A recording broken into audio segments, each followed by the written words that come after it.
Salut les amis, j'espère que vous allez bien. Aujourd'hui, je vais vous parler de la femme qui a tellement de valeur et qui doit passer par un processus extraordinaire pour changer tout son monde.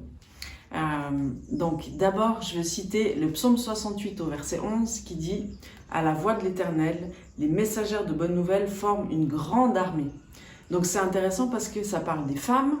Elles sont décrites comme des messagères de bonnes nouvelles. La bonne nouvelle, on sait que c'est l'évangile. Et puis quand on est la messagère, ça veut dire que notre témoignage de ce que Jésus a fait, c'est-à-dire l'œuvre que Jésus a fait en nous, est tellement extraordinaire qu'on va la partager. Et ça, c'est super puissant. Et puis ça forme une grande armée, ça veut dire qu'elles sont beaucoup, ça veut dire qu'elles sont ensemble, et ça veut dire qu'elles ont cette vaillance. Ça parle d'armée. Alors on sait que notre héritage ici en France, c'est Jeanne d'Arc, pour la femme de Dieu, on va dire. C'est une femme qui n'a pas peur des hommes, qui n'a pas peur même des autorités religieuses, des autorités gouvernementales. Elle s'attache à son Dieu, elle a la crainte de Dieu. Et contre vents et marées, elle va opérer des actes héroïques extraordinaires. Et elle va lever une armée, et en plus une armée d'hommes. Donc, imaginez. C'est une femme qui a été jusqu'au bout pour son Dieu.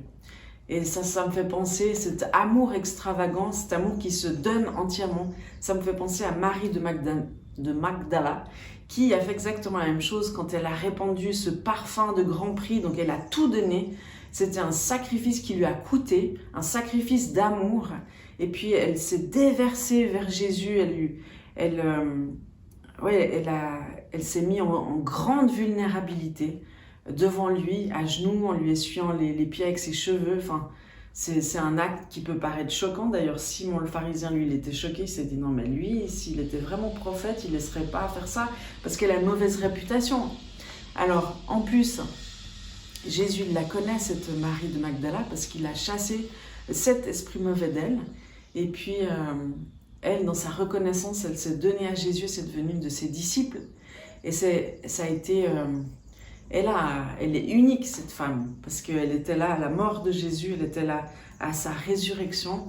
Enfin, elle a une place toute particulière.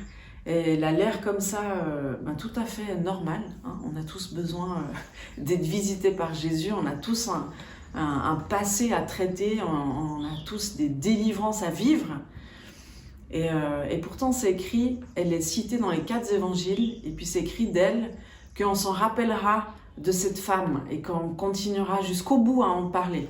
Et donc j'en parle encore aussi aujourd'hui, en 2020, de cette femme qui est un peu la symbolique de l'Église que Dieu veut venir rechercher, c'est-à-dire une Église consacrée entièrement, passionnée d'amour, qui n'a pas la crainte de l'homme mais qui a la crainte de Dieu et qui se donne entièrement et qui paye le prix dont le sacrifice a coûté.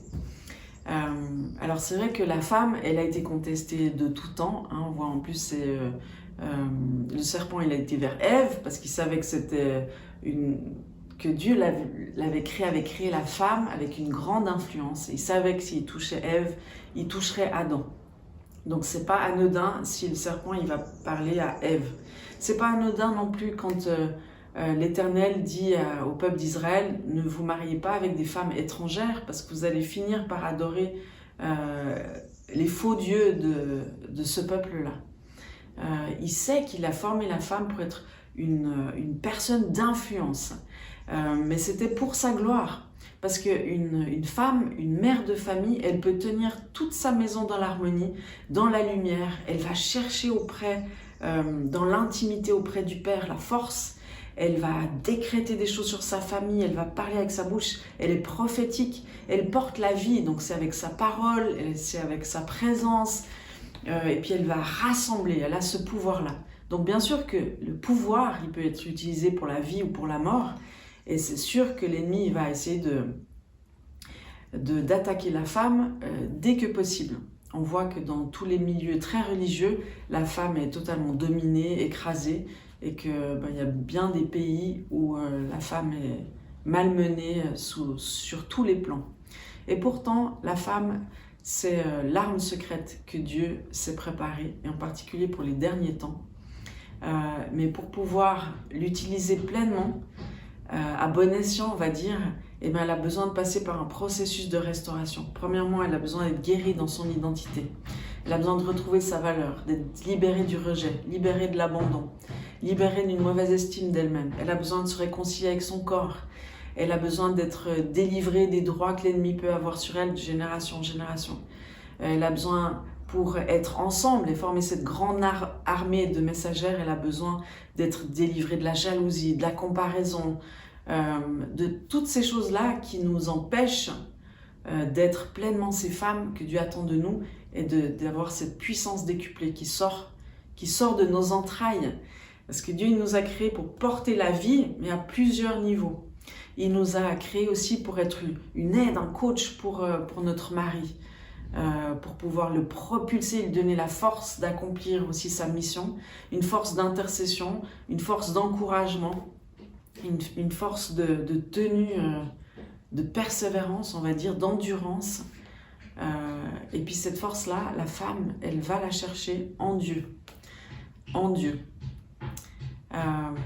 Et la femme, elle a aussi besoin de se réconcilier avec l'homme, parce que bien souvent, elle a été dominée, écrasée par lui. Et puis, ce qui est beau, c'est qu'il y a des hommes vaillants qui sont prêts à demander pardon au nom des hommes qui leur ont fait du mal, pour que la femme, elle puisse plus facilement passer à autre chose et pardonner à l'homme. Ce qui va annoncer le plus grand réveil de tous les temps, c'est une femme restaurée qui se lève et qui se réconcilie avec l'homme, et ensemble, qui puissent manifester la pleine nature de Dieu, qui est homme et femme. Et puis là, le monde va voir que Dieu, c'est pas de la gnognotte, qu'il est bon, qu'il est puissant et qu'il fait la différence. Donc voilà, je voulais juste vous encourager les femmes à tenir bon et de vous rappeler qui vous êtes. Et puis je vous bénis, je bénis votre cœur, je bénis vos entrailles, tous ces endroits qui ont besoin d'être visités par Jésus.